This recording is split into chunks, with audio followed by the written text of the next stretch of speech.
Hi there, this is a very quick cooking tip video. This is a how to set up a double boiler.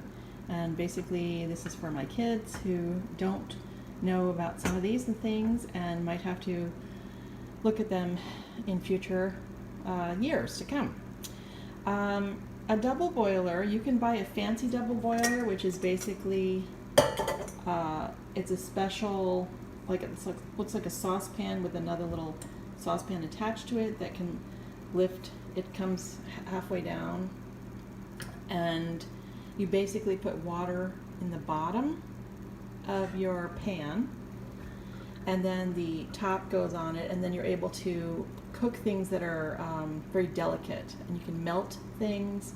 You could melt sugar that way. You can melt chocolate chips that way. You can melt you know, if you wanted to do like a custardy dish that where you have to be really careful about not burning something, the thing that you're trying to melt.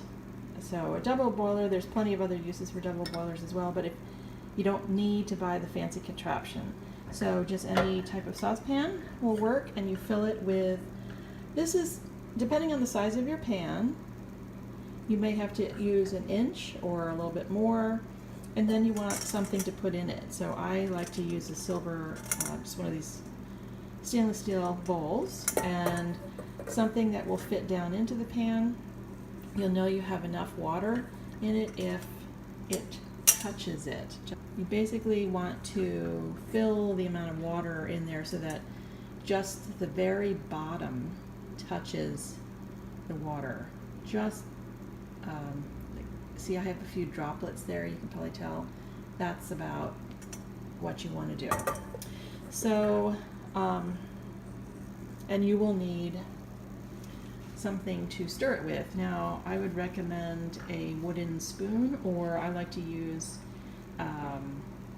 this wooden spatula with a silicone spatula at the bottom. This is sort of nice because I can not only stir it, but I can scrape it out of the bowl easily, and by using 1 item versus 2. So I would stay away from using metal spoons because sometimes that can alter the taste of the thing that you're trying to melt. So that's really it. Then you would keep it at a small simmer. So your water underneath would be simmering, and this would just be simply sitting on top of it.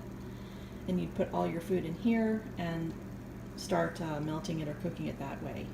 Then you can, if it gets too hot, you can take it, you can remove it from the heat, you can turn the heat down, you can just remove this with a, obviously if it's hot, you're going to have to use